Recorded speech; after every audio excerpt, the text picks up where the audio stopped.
Hello guys, welcome back to our channel Ionon. Today in this video I am going to show you how to fix missing wireless adapter problem in your Windows 10 or 11. So you just need to follow me. At first you need to right click on your start menu icon. Just right click over there and you will get this window. After that click on device manager. Once you have get this device manager window, you have to go to the view and select here hidden devices. Once it is done, just select on those network adapter and just click on those action tab, and after that click on scan for hardware changes. Once it is done, close this window, and after that you have to click on search menu button, or you can click on start menu icon. So I will click on search, and after that over there network troubleshooter. After that click on find and fixed network problem. So click over there and after that click on next.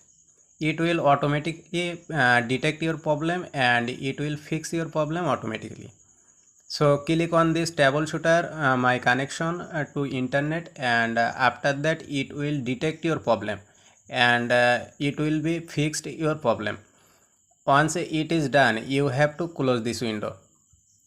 If your problem is not fixed, there just go to your start menu or click on search menu icon and type over there cmd. Now right click on command prompt and click on run as administrator.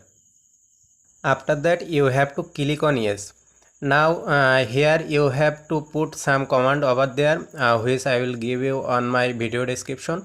So the first command is space WINSOCK space RESET and press enter.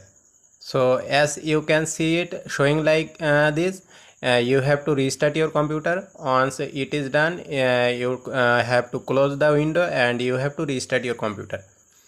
If your problem is not fixed, or still if you are facing some issue, then just go to your search menu icon once again. Just over there type cmd. Now right click on command prompt, click on run as administrator. Once your command prompt window is there, you have to put the second command, which is space crg space -d and press the enter button. So once it is done, you have to restart your computer again and it will fix your problem. So I hope this video will really help for you, because this trick was fix my problem. If you are satisfied on my video, please don't forget to click on the subscribe button, and if you have any question then please comment on the comment section. I will get the replies. See you guys on the next video. Take care.